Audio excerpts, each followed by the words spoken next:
I'm Debbie Schwartz, founder of Road2College and the Paying for College 101 Facebook group. And today we're doing a webinar, which I've done a lot on merit scholarships and how you build a good college list. Let me just check.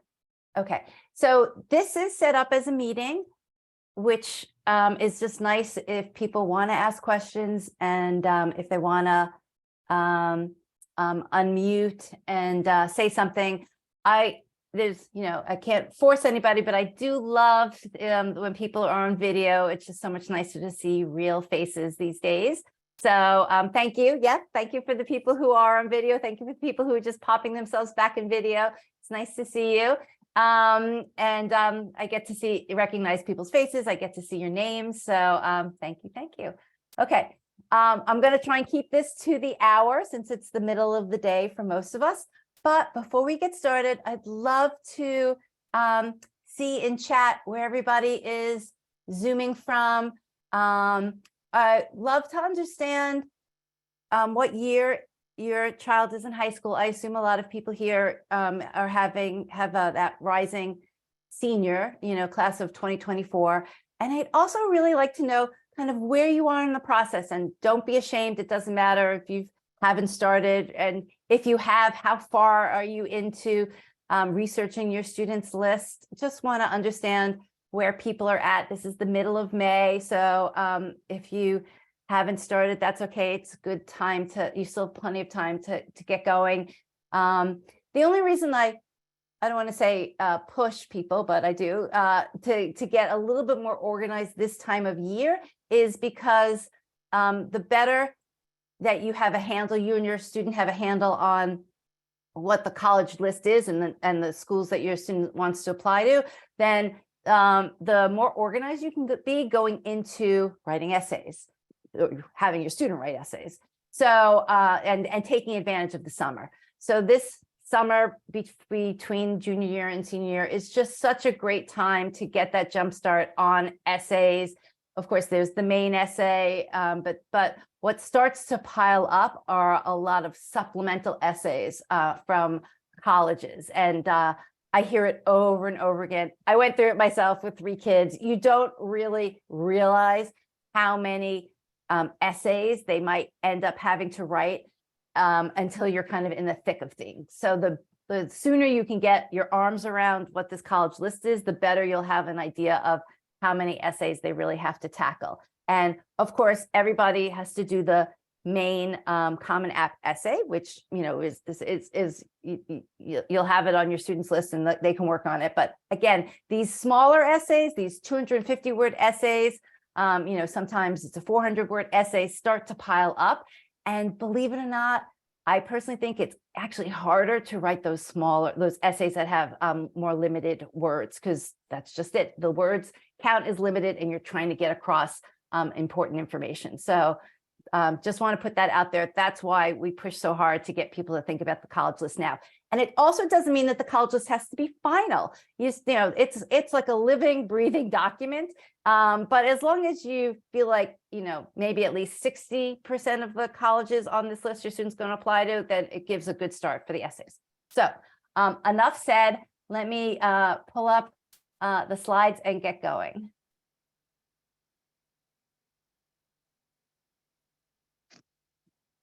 Okay, let me share.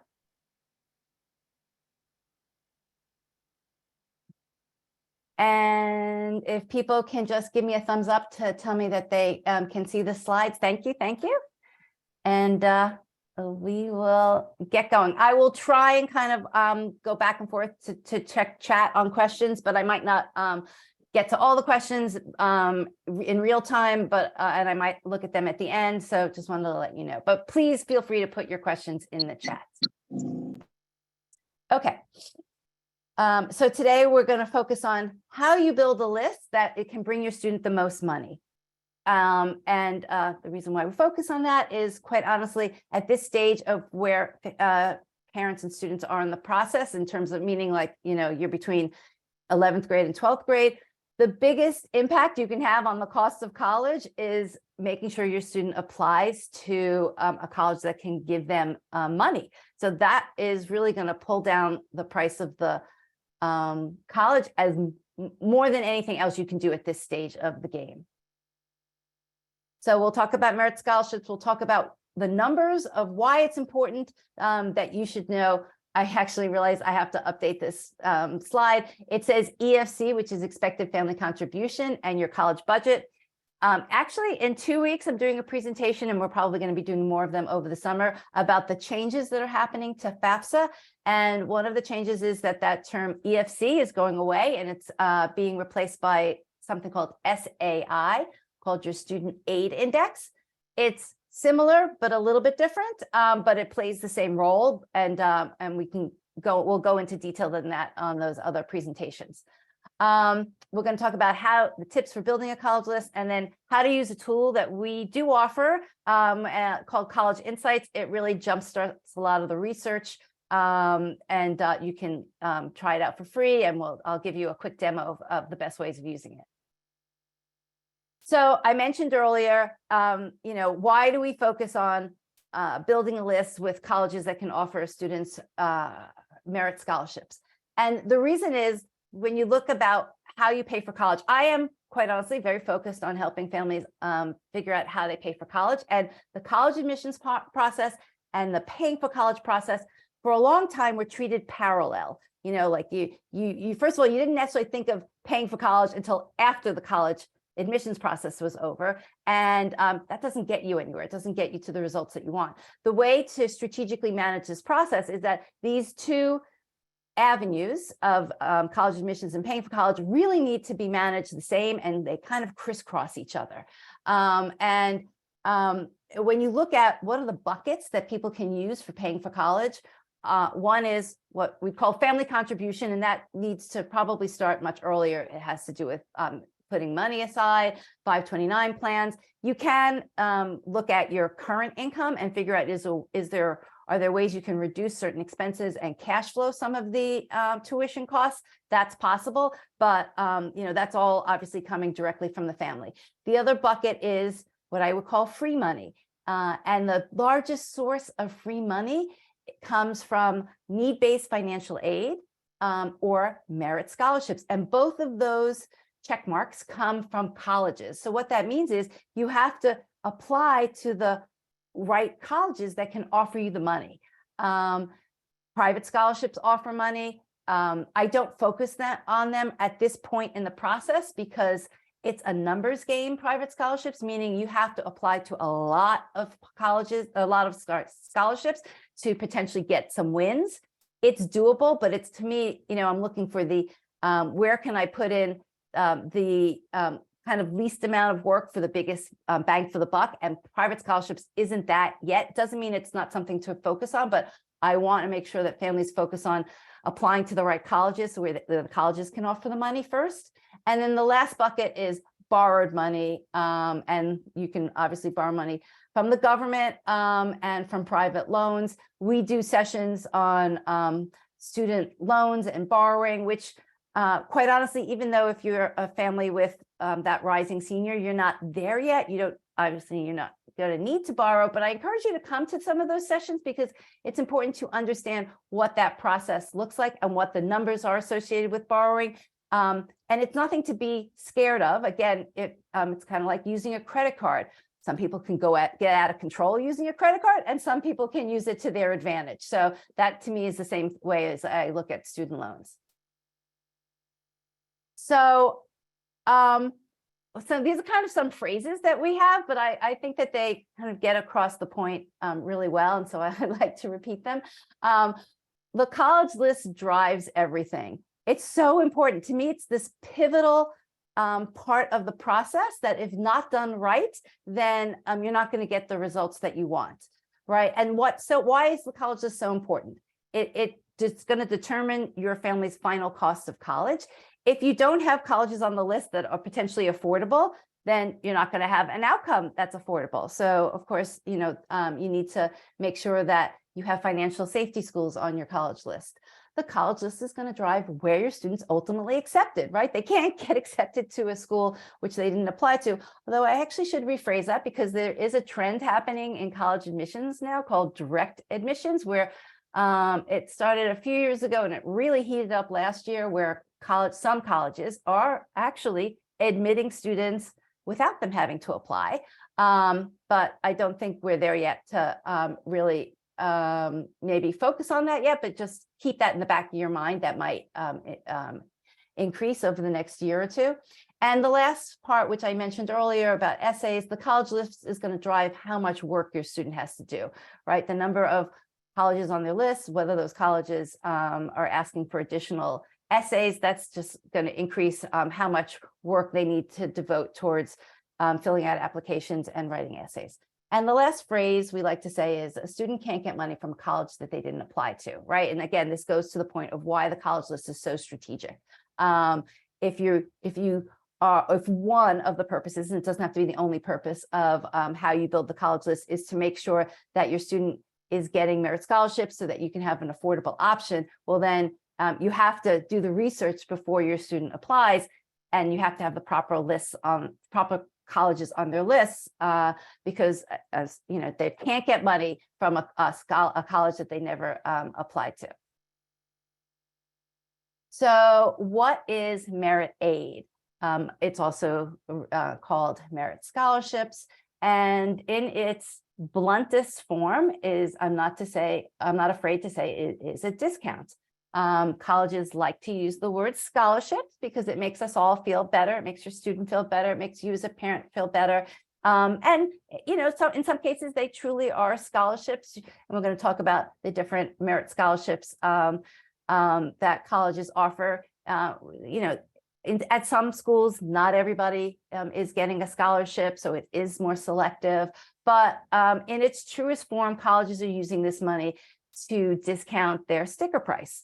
And they're using it to attract maybe more of the type of student that is at the higher end of their academic range. So they're using it to improve the overall school's academic profile. And they're also using it, quite honestly, just like any other company or retail store or e-commerce site would use it to kind of get people over the hump of buying. So if you feel like your student is getting the scholarship and this tuition has gone from, you know, $60,000 down to $30,000, well, you know, still a lot of money, but it might make you, accept that offer or have your student accept that offer faster. So they are using it in the pure business sense to kind of try and seal the deal. But what's also important to know about merit scholarship, as opposed to other types of money that the colleges give out, which is usually in the form of grants or need-based aid, is that merit scholarships are given, a lot of the money is given in that incoming freshman process. And if the student gets it for freshman year, it is usually available for all 4 years of their college experience, except with the caveat that the scholarships they're usually renewable, and they're usually renewable at some sort of a minimum GPA. And that's something we talk about later on in the year, but just keep it in the back of your mind that at some point, if your student is offered these merit scholarships, you'll want to know all the details about the scholarships. And the most important detail is, what is the minimum GPA that your student's going to need to make sure that it is renewable. And the last thing to keep in mind is I strongly encourage families to not just look at college costs as a one-year endeavor. You really, at some point, and you can estimate out the 4-year costs of various colleges as you narrow down your student's college list. You really should create a spreadsheet, and we actually have some sample spreadsheets that I'll send in follow-up emails that help you project out the 4-year costs of the colleges. Because that's the number you want to look at, not just what the first year costs are, but the con, and this is with a lot of scholarships, is that the merit scholarship money is going to be flat. So if your student is offered a $25,000 merit scholarship, that's going to be the same for all 4 years, but tuition is going to increase. So I just make people aware of that, because they should, factor all that in when they're trying to estimate the full costs of different colleges. So somebody asked, do they also offer merit scholarships to transfer students? They definitely do. It's a school by school, obviously, circumstance. Colleges don't tend to offer as much money to transfer students because, again, they're really focusing on pulling in the freshmen and having them there for 4 years. That's why it's worth it for them to give this discount. But more and more colleges are giving merit money for transfer students. You just actually have to ask the school specifically. They may not always have that on their website. Another good question, is it possible to get need-based aid and merit? Or is the student only eligible to get one of them? No, actually, at a lot of schools, if your family and your student is eligible for need-based aid, the college may give the money, some of your money in need, and they might also give it in merit. And if that's the case, sometimes it is helpful to negotiate with the college to get more of the money in potentially in merit scholarships, again, because whatever is offered in merit scholarship is the amount of money that is offered every year as long as your student meets the requirement. Need-based aid can fluctuate for it can increase and decrease depending on your family's income situation, and that's why you'll be filling out financial aid forms every year. So if you have a sense of what your income steadiness is going to be while your student is in college, that could be fine to stick with need-based aid. But if you know that your income fluctuates a lot, you might want to see if there's a way to get more of the money in merit versus need-based aid. But the students can get both types.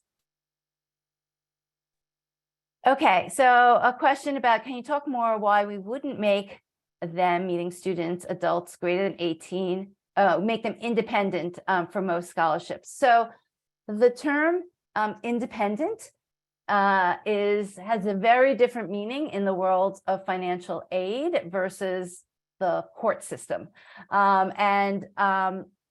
The concept of getting your student declared as independent, and there is an official term from in the government in terms of financial aid as a dependent student versus an independent student. And an independent student does get offered more aid, but it is, believe me, extremely difficult to prove that your student is independent. And I don't have all the requirements in front of me, but it's 99.9% of students cannot be declared independent, even though, of course, in our minds, we want them to be financially independent. They are great. They are older than 18. It just, it doesn't work out that way. So I would quite honestly put that idea aside if you're trying to get your student to be considered independent, unless something really dramatic happens in your family situation and, God forbid, someone passes away or both parents pass away. Okay, so let me go and let's talk about the different types of merit aid. These are not official classifications. These are just groupings that we've put together over the years to help people better understand the different types of merit scholarships. But the first one I call automatic because, and we'll show you some examples, colleges, there are colleges that your student doesn't have to do anything. They just need to send in an application, and every application that colleges receive, they look at and they consider it for merit scholarships. Those types of colleges usually have grids and charts on their website, and I'll show you some examples. And they're also pretty transparent about the money that they offer for merit when in their net price calculators that they have on their website. So I'm just going to quickly go through these categories, and then I'm going to show you some examples. Competitive merit aid is, again, what the name implies, that students are going to have to usually fill out some form of an application. It could be, I hate to say, God forbid, another essay, which is another reason to find out all the colleges that your student might want to apply to, because I forgot in my earlier conversation about essays is that Merit scholarships sometimes ask for additional essays. Honors programs ask for additional essays. So again, this is how you can see all these kind of smaller essays start to add up. So, but a competitive merit scholarship is usually a separate application. Again, some could be a separate essay, and there could be different deadlines associated with it, which is a really important thing to keep track of. Our deadlines vary even at the same college. For obviously, we know that there's early decision deadlines, there could be early action deadlines, there could be early decision 2 deadlines is the regular decision, and then there could be deadlines for the honors college, there could be deadlines for some of these special merit scholarships. So keeping track of deadlines becomes a job unto itself. And then the third category are talent-based merit scholarships, and these are usually for the students that are going, you know, things into music, theater, art, dance, and they usually come with some sort of an audition or a submission of a portfolio. So Annie is asking, can your student reuse essays? I'm going to say yes, but but no. Of course, there's like, it could be a basic format to an essay. There could be some themes to the essay. So yes, that theme could be reused. Different paragraphs can be reused, but your student's never going to end up reusing 100% of an essay and kind of just changing out the name of the college, because the essays, particularly those YS essays, are really important to colleges, and that's what they look at to understand, did this student really research us? Do they, like, why is it that they want us as opposed to another college? So that type of an essay isn't really going to be as interchangeable word for word. But for those of you who are interested in essays, and you'll probably be getting an email soon, I don't claim to be at all an expert in helping students write essays. That's why we partner with a company called Prompt, and we have a session coming up. I think it's definitely this week. I can't honestly remember if it's Wednesday or Thursday. You'll probably be getting emails about it. And it's a great session on the importance of essays, how you structure an essay. Anyhow, I encourage you to look out for that email and attend that to get more information about the essays. So here's some examples about the specific categories of merit scholarships I talked about. Here is an example from Miami University.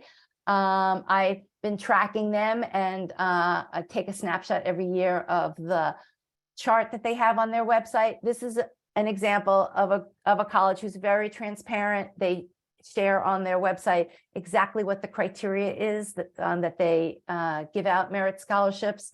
You'll find that a lot of the state schools that are offering out-of-state students good merit money, like University of Alabama, you might have heard about, again, are very transparent on the criteria that the GPA and the SAT, ACT that students might need. So I'm just showing here the example of fall 2020, which was before COVID really kicked in. Well, actually, this was for students entering in fall of 2020. This was the criteria that was needed, and back then, feels like eons ago, they did require SAT and ACT scores, and then a combination with the GPA got you certain levels of tuition. But then you can see in 2021, things changed because of test optional.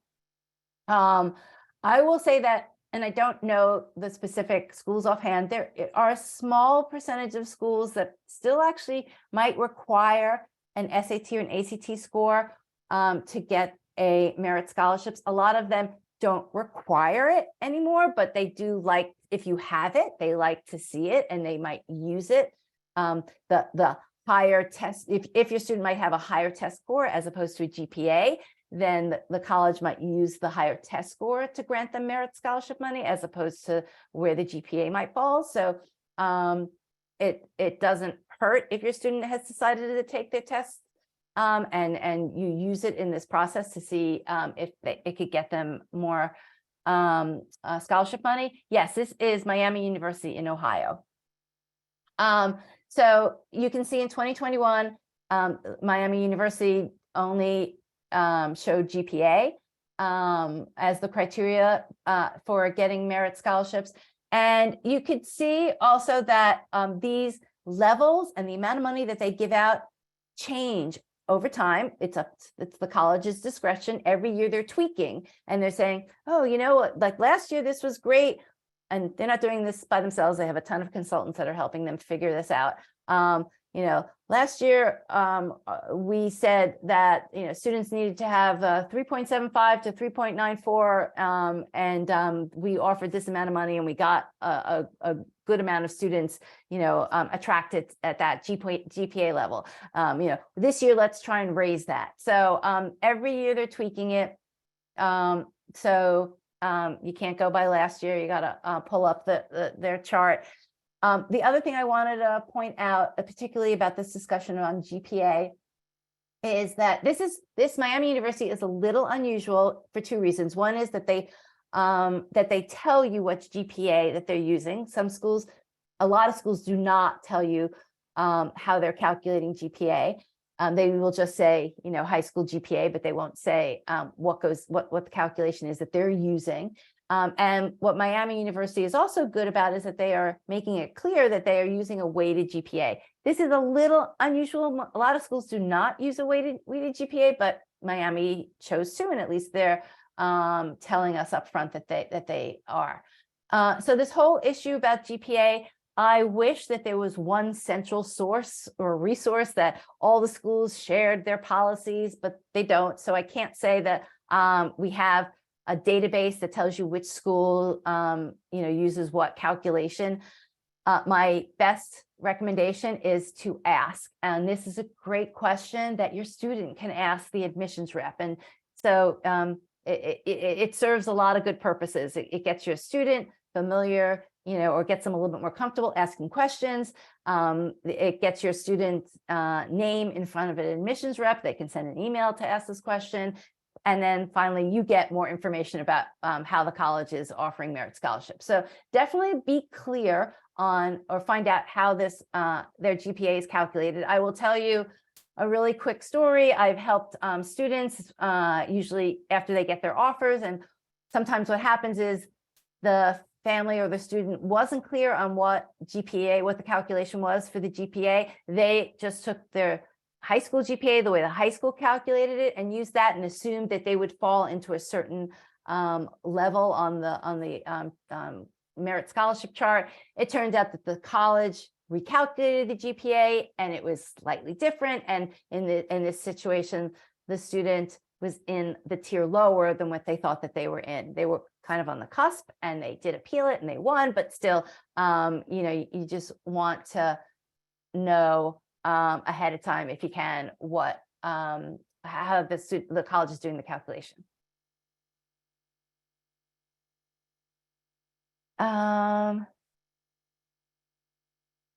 Okay, so Jackie, I'm not quite sure what is, you're asking what is best for R&B. Maybe I missed it earlier up. So if you want to tell me what R&B stands for, that would be great. Oh, room and board. Sorry, my mind is. Is that what you're asking? Room and board. Will colleges be transparent about how they are doing calculations of GPA? They usually are. They're not hiding anything there. They'll usually tell you, you know, we recalculated ourselves and we are taking these core classes. They're pretty good about that. Okay, here's an example of a competitive merit scholarship. On the left is from University of Southern California, USC. And they actually had a change last year. They added early action. USC never had any early admissions deadlines before last year. It was just their regular decision deadline. But so now they added an early action deadline. And what they also said for merit scholarships is that if you want to apply for a merit scholarship, you know, and you're applying early action, obviously you got to apply by the early action deadline.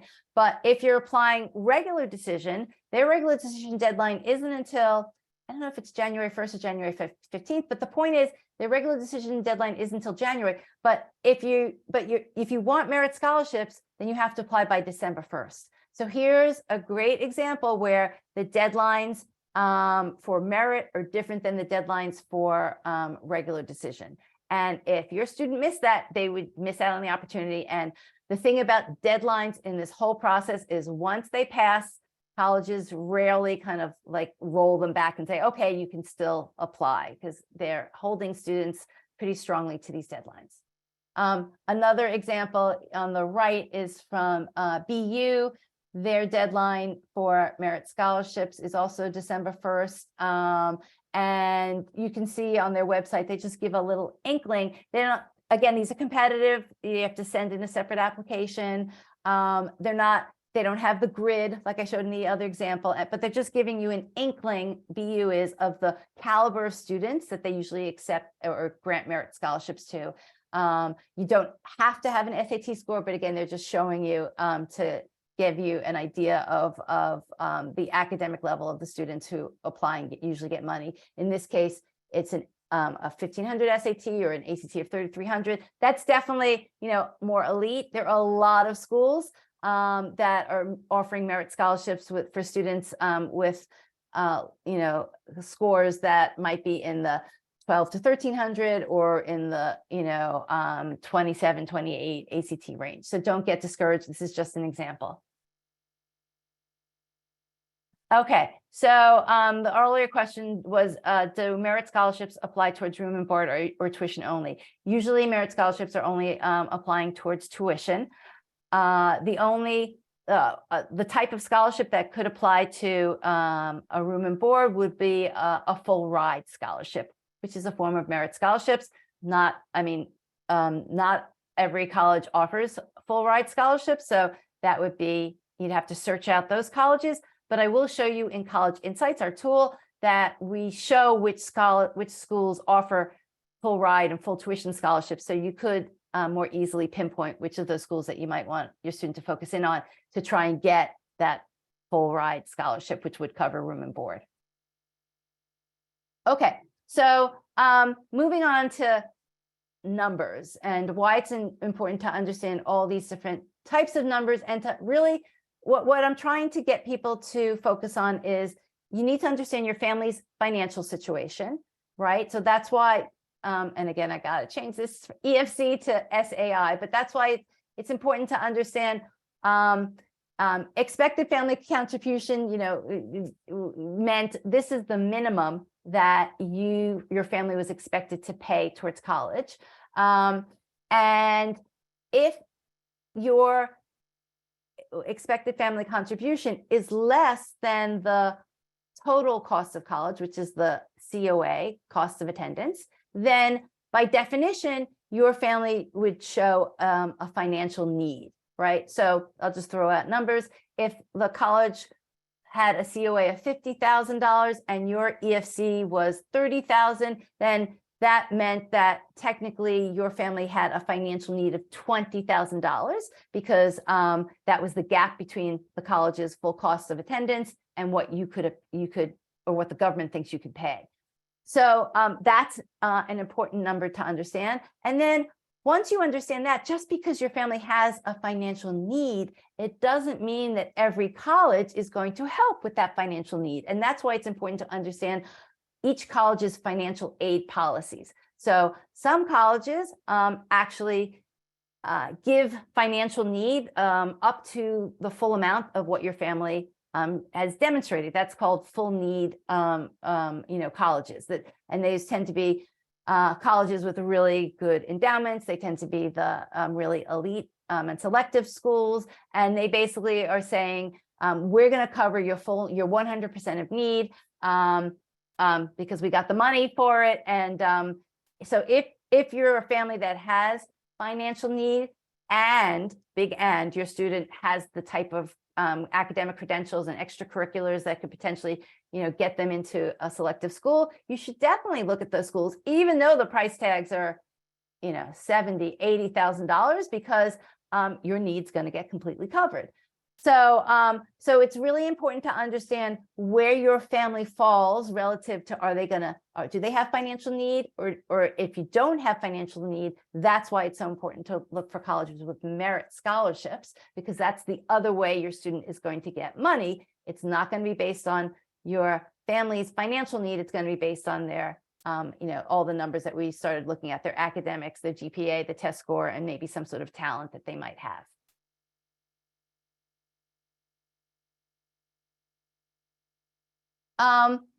So here's a chart to just give you a sense, and this kind of goes back to the beginning of the conversation where I said that colleges are using merit scholarship money as a discount. They're trying to attract certain types of colleges, and here's the reality. So if a college has a budget, right?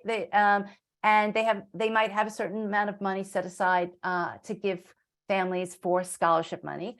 And let's just give an example. If a college had $40,000 to offer, they might say, I'd rather offer $20,000 to 2 families, or I might even want to offer $10,000 to 4 families, that 4 families who have the ability to pay, but I'm going to give them this discount because that actually might lure all 4 of them to come to the college, right? And so in that case, that they would actually be using $40,000 to attract 4 families, and their net revenue from those families would be much higher than if they used the $40,000 to give it to 1 family that had a financial need of $40,000. So that's the business of merit scholarships. At the end of the day, the colleges are using it, again, to improve their academic profile, but also to improve what they call their net revenue. So how many families can they attract to come to the college, and at what price is that family going to pay? So for families that can potentially afford the full sticker price, right? Their student is very academically at the top of the academic range for a college. They might be more likely to receive more merit scholarship offers, because to the example I just gave, it's more profitable for the college to offer a smaller merit scholarship to a family that has all the financial resources to pay, and it gives them a discount, but at the end, the college nets a higher profit from that family. So again, whether we like it or not, we tend to think of, and I used to think of, colleges as like, academia, and, they didn't really work on the principles of business, but they do. And so, I like to stress that colleges are business. So there's no harm in thinking of that's how they are going to act. And that's behind a lot of their policies. So ideally, you want to find schools where your student is at the top, what we call 25 percentile in terms of academics. That means academically, they're going to be really attracted to that school. If you couple that with a school that offers merit, your likelihood of receiving merit is going to be higher if you have more of the financial need, if you to pay the sticker price. So this is, this is just to give you an idea of how it works. You can't really use this chart directly, but it does give you an understanding sometimes when you see some offers of why things happen. So another example here is that a student who may not be as academically strong, might be in that 50 to 75th percentile, that's the second 25th percentile range. They're going to still receive merit, but the more financial need that they have, or the more the less likely their ability is to pay full price, they're going to receive less grant money. So again, this just gives you an understanding of when you see certain situations, why the college might have acted the way they did. Oops, sorry. Oh, okay. Actually, no. Sorry.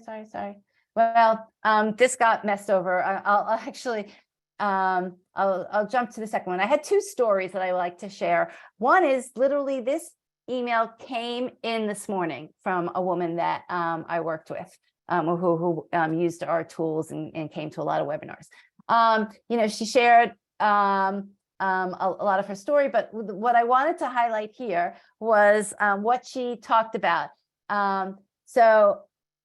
You guys are kind of probably 25% into this process. It's a long year that's going to come up ahead. So just want to be realistic. And let me just read what I highlighted in this box. So this parent shared back, this whole process was very tricky. Teenagers change their mind. Each school only offers very specific programs. She's talking about at the end of the process, when her student was accepted to lots of different schools, the way they really had to make a decision besides cost was that they looked very closely at each school and the programs and the classes and the academic requirements that students had for different majors. And you're going to have to dig into that level at some point. She said, I can appreciate the spreadsheet that we shared, which is the College Insights tool. It got us thinking about merit, something our expensive public school does not bother discussing. And once we were able to wrap our heads around the costs, we were able to exclusively focus on the program offerings and the type of students in attendance at various schools. Yes, here's a family, she admits, yes, we can afford to pay more, but we're all business people. And if we end up loving our son's school, we'll donate back. So basically, she's admitting she could probably pay more, but this is on some level a business transaction. So you shouldn't have any shame in trying to find kind of the best deal. And the best deal is both financial, where your student's going to get the best program, and where they're going to, feel the most comfortable and be successful. So here are my tips, and then we're going to go and look at College Insights. It's really important to know your EFC. Oh boy, I have to really change that acronym. It's throughout this whole presentation. So it really is your SAI, but it's important to know that number because that's what the colleges are going to use to say, are you a family that has financial need, or are you a family that needs merit scholarships? I want you to know your family budget. Your family budget does not have to be the same as what your EFC is. I'll give you this really quick example. It was a great story that a mother shared about 2 years ago in our Paying for College group. And she admitted, she said, I have a really high EFC. She had an EFC, I remember it being like 80 or 90,000. That meant she wasn't going to get financial need anywhere. It obviously also meant that her family had a decent household income, that she had such a high EFC. But here comes the but. The but is she had 4 kids to put through college. So on a per child basis, it looked like they could really afford it. But the colleges weren't factoring in, because they don't necessarily take this look at, she had 4 kids to put into college. So her 90,000 EFC wasn't going as far as the colleges knew that that they wanted it to go. So her family budget, she made a budget and said, I can only afford to spend $30,000 to send each student to college every year. And so she used that budget and throughout the college search. And she was able to find colleges that ultimately netted her, I think it was close to $35,000. That was her yearly cost. But she wouldn't have realized that if she hadn't thought about what's my family's budget. And my family budget may not be what the colleges expect me to pay, because I have all these other expenses that colleges don't know about, or I have multiple kids that are coming down the pike.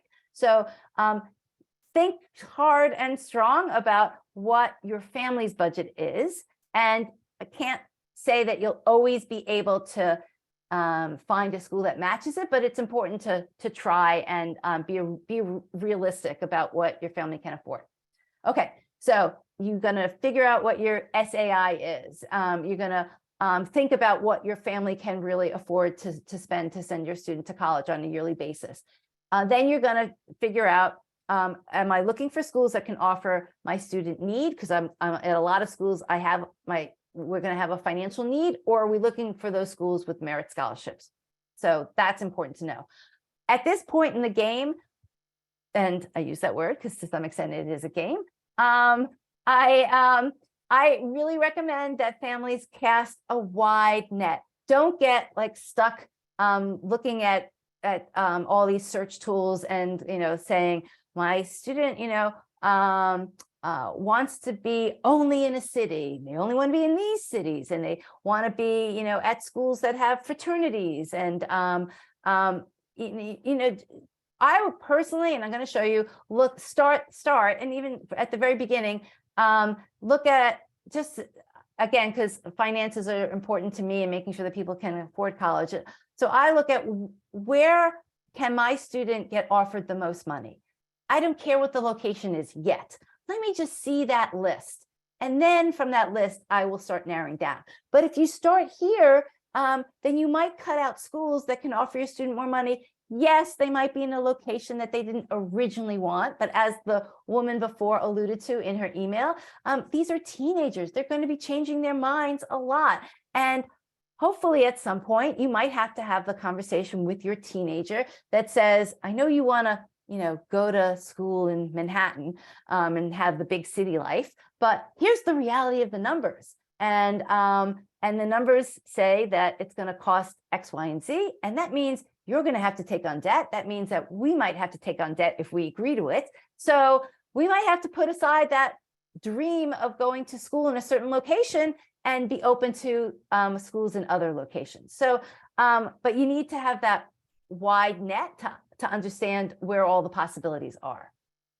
When you're building a college list, you should always include your state school because in theory, you're going to probably get one of the best financial offers from your state school with in-state tuition. I'm going to skip this idea of a leverage school because we'll do it later on. And any school that you put on the list, I would understand the finances related to the school. You can get an estimate. You'll never know the exact dollar amount it's going to cost you, but you can generally come within a range. Hopefully you can get within the $5,000 range of what it ultimately might cost you. I can almost guarantee at every school you can get within a $10,000 range. That's still a big range, but it's better than honestly a lot of people having just no idea of what the schools cost and they let their student apply to them. I kind of put a challenge out to people. Can you at least find one school that you can put on your students list where you can estimate that the cost is going to come either close to your EFC/SAI or below it? So again, it's just, kind of being strategic about how you search for colleges and what colleges ultimately go on your students list that they're going to apply to. Okay, a few more, and then I'm going to jump to college insights and how you look for schools. I hate the word dream school. I immediately cringe when I see it in a lot of Facebook ads. It's just, there shouldn't be any dream schools. Don't get your kid, stuck on one school. There just isn't one school that's going to be right for them. So cross out that word dream. When it's important at some point to strategize about what application deadline your student's going to apply to. Early decision may not be for everybody.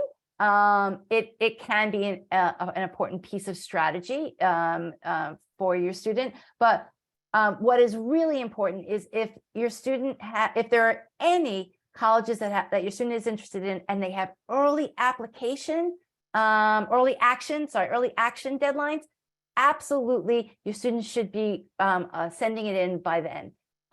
It helps in so many ways. There tends to be a smaller pool of students applying. There's a lot of students applying early action, but it's going to be smaller than regular decision. Your student will know earlier about whether or not they are what the status of their application is. It forces them, quite honestly, to get their work done earlier in the season, so they're not waiting till these last minute deadlines. I cannot tell you how many families, and I'm hoping that none of the families here would do this since you're already on a webinar in May, but I get families who reach out November 15th, December 1st, and who say, can you help me put a college list together? I mean, we can help, but it's last minute. It's never going to come out as good as when you start early. And the big thing is that they've missed deadlines. So there are rolling admission deadlines for some schools. A lot of state schools might have rolling admission, and this is a little on the early side, but some rolling admissions open August 15th, September 1st.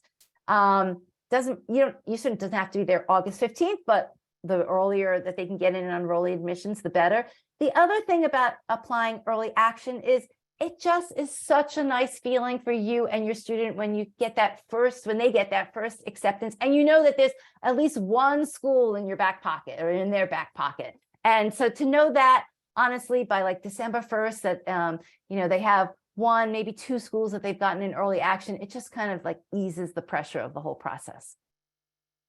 Okay, let me, I'm going to go and share College Insights so you can see, oh boy, somebody's saying Ole Miss has an application that opens July 1st. So they seem to be getting earlier and earlier. Oops, let me, I just want to pull up College Insights to show you how that works, and try and get done in about 9 minutes. Okay, so let me reshare my screen. Okay, some thumbs up. Can you guys see where it says College Insights? Thank you. So if you go to, if you type in the URL is collegeinsights.road2college.com, this is what you'll see.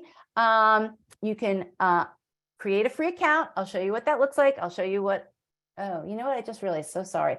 I can't show you the free account because my logins only go into a paid account, but you'll get the general idea. And my one little caveat, because we get a lot of support questions about this, is if you choose to sign in with Google, which I do, which does make it easier, just remember that that's the way you signed in, because a lot of times people forget that they signed in as the Google sign on, and then they come back and they're trying all the different emails and password variations and nothing's working and they get frustrated. And then it turns out that they had signed in with Google, and that's why the passwords aren't working. So just remember which way you sign in. Okay, this is the admin side. So let me kind of back out quickly. So if you open a free account, you'll be able to actually search any college that you want. You can go here, type in any college, and you'll be able to see most of the data that we offer. We do have some sections that are for paid users, but you'll at least get a sense of what the tool is like.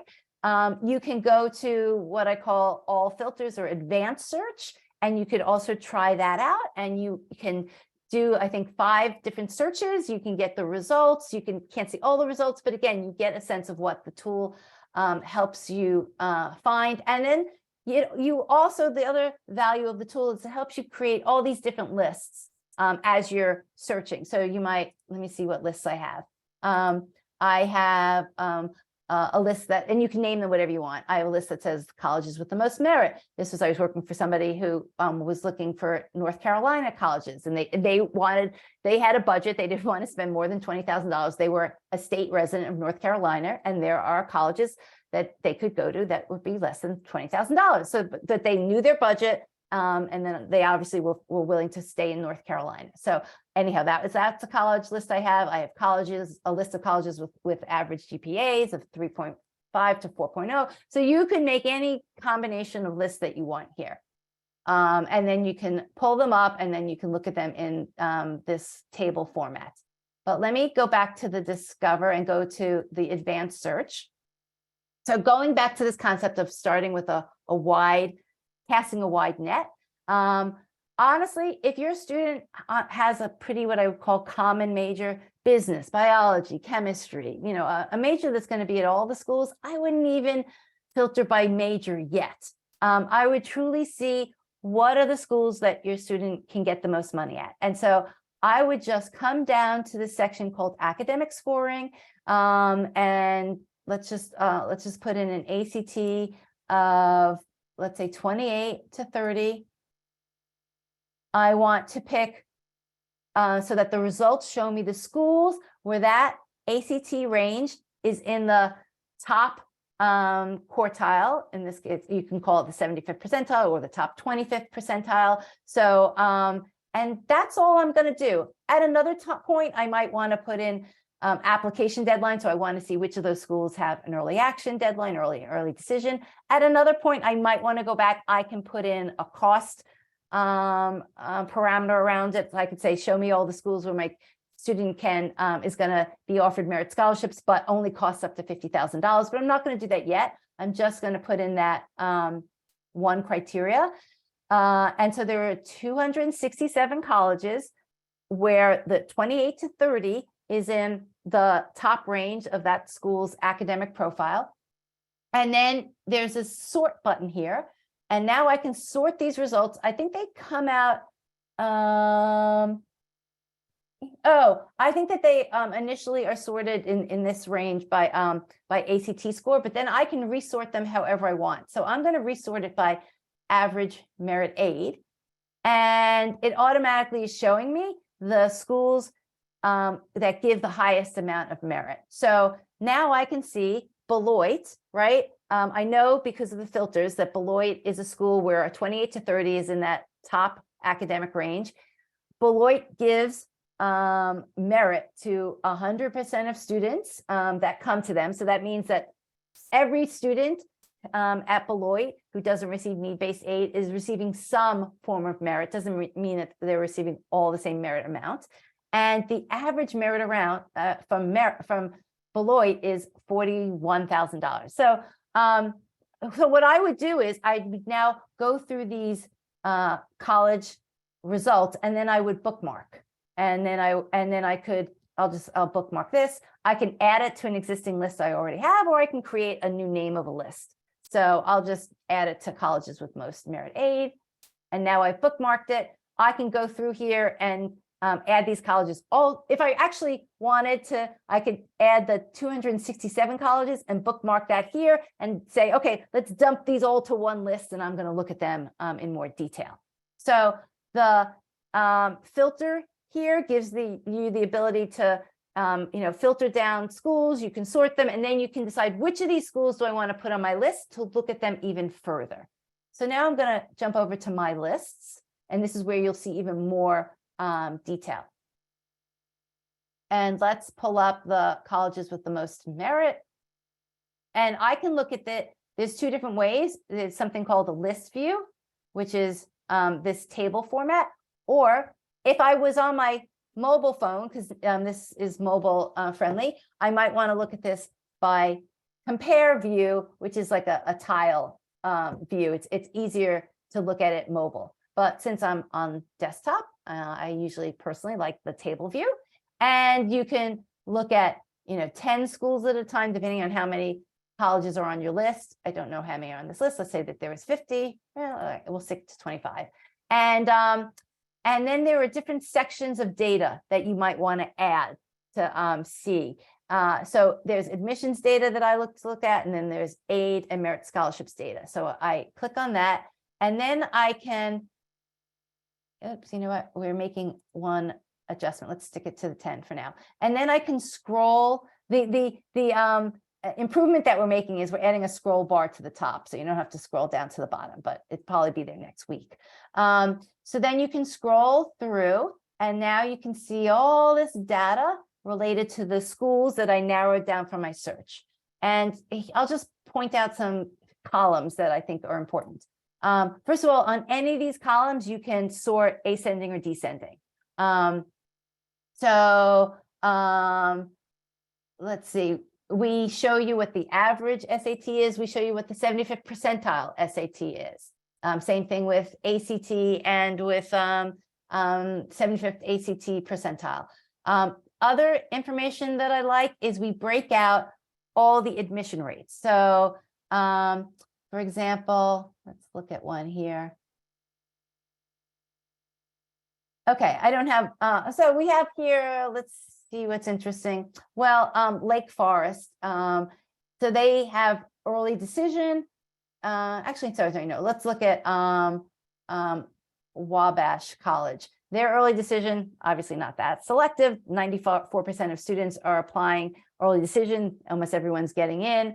They also have early action, which is 70% admission. And ironically, actually what this is showing me is that their regular decision is the most competitive, it might just be because they are filling so much of their class through early decision and early action that there just aren't as many seats available, regular decision. So this section breaks down these numbers. A lot of times you'll see, I'm just picking it as an example. Harvard's overall admission rate is 3%. That's the blended rate. But if you pulled apart they have restricted early action. Their restricted early action might actually be closer to 7 or 8%, and then their regular decision rate might be 2%, so their blended rate is 3%. So breaking apart these rates is more important usually for the more selective schools, because you'll see more variation by deadline on what the admission rate is. So I like to look at that information. And then the other section that I like to look at is the money section. So this column here is the average merit award that the college offers, and then what percent of students who don't have any financial need are getting merit, right? That's important because they might be giving a lot of money, but only to like a small number of students. So you need to look at both of those two columns. And then actually this other column here, I mentioned earlier about full ride, full tuition scholarships. We share a link to if a college offers a full ride, full tuition scholarship, we share the link so that you can go with all the details. But a quick way is, quite honestly, you click on that column, and now I can see of the schools on this list that 4 of them offer full ride and full tuition scholarships. Now, if that's really of interest, I would click over there and look at the details on the college website. So you can fool around with all of these different columns. And then there's one other piece. There's one thing else I want to show you guys, which I think is worthwhile. It is that we have what we call crowdsourced information. This is unique to us. Let's see, do I have anything? This is actual offers that families have shared with us. So the college might say they give a certain amount of money, but then we like to know what did families actually receive and what was the profile of the student. So this goes back about 4 years worth of data. Honestly, because things have changed so much in admissions, I would only look at this year's data, last year's data, maybe 2 years ago, but I wouldn't go past that because it just have been so many changes. But you can pull up this. So this is looking at actual offers from students, and they are sorted by EFC. I really have to change that acronym. And the reason why it's sorted by EFC actually goes back to that chart that I showed you, is because if your student's going to get the offered merit scholarship, there is a chance that what EFC range they are in is influencing how much money they are getting. So you can scroll through here, and usually the families that have 60,000 or above in EFC are the families that really are looking for colleges with merit scholarships. You can see that this student offer 8. This is all anonymous information, but real information. This student was offered $40,000. They had an ACT of 33. They were from Wisconsin. They had a GPA of 3.86. So this, you can look at the real numbers and say, okay, like, does my student have a chance? Do they have a 33? Is their GPA close to that? Okay, then, wow, they might be actually able to get the high range of what the colleges offer. They might get the 40,000. If we scroll back, you can see students are getting differing amounts. Some students got in the low 30s. So the number that they're offered does vary. Here's a great example. This student, it seems like they had a pretty low ACT, a pretty low GPA. They were still offered money, but of all the money you can see here, they were offered the lowest amount. So obviously their stats impacted it. And my guess is the only reason they were offered money is because they had an EFC that was over 60,000. So they were a family that were demonstrating that they probably could pay. And the college said, okay, not the smartest student compared to other ones, but we'll give them something and maybe they'll still come. So sorry to cut it. It's a 5 after 1. I actually have a doctor's appointment I have to run to, but hopefully this was helpful to you on lots of different levels, that you have a better understanding of what merit scholarships are, how colleges operate in terms of offering these types of scholarships, what type of data you might want to look for. I do encourage you to try out College Insights. There is a free version. And if you get the paid version, it's $24.99 a month. It will give you access to a lot more of the features and the functionality and the data. There's a few other quick features that I didn't mention about College Insights. You can save notes. You can save notes to a particular college for yourself. You can save notes for a particular list. So, as you're kind of doing all this research, and maybe, I focused a lot today on numbers. I focused a lot today on data. There's a whole nother side of research that is more of the qualitative side of research, right? That numbers can only get you so far. And then I say you have to go off-road and do off-road research. And that's part of like visiting, that is looking at a college's website, that's talking to the students. And you can keep track of all that information by putting that information in the notes as another feature. And the last feature is that if you purchase what we call, it's the one-time annual subscription, you can download some of this data. If you are really, that nerdy and you want to create your own spreadsheet and you want to do your own manipulations, you can pull some of this data out and use it however you'd like to use it. So I know I didn't really spend as much time going through these questions. I will look at the chat after, but hopefully this was helpful. Feel free to always reach out with questions at debbie@road2college.com and put them in the Paying for College 101 Facebook group. Either myself or there are a lot of great knowledgeable people there who like to answer questions, which is great. I love that they are so willing to use their time and answer questions. And there's a lot of families that have been through the process, and kind of once you've gone through it, you're like, I gained all this knowledge. I feel like I want to stick around and help other people. So make use of the people in the Paying for College group as well. People are really generous with their information. Okay, everybody, happy Mother's Day. Have a great Sunday. Don't think about this on this weekend. Give yourself a break, but just know that the resources are here, and get started soon, and you'll be okay. And look out for the webinar on essays. And again, if you can make it, great. If not, we'll have a few more of those in the summer as well. Take care. See you guys soon. Bye.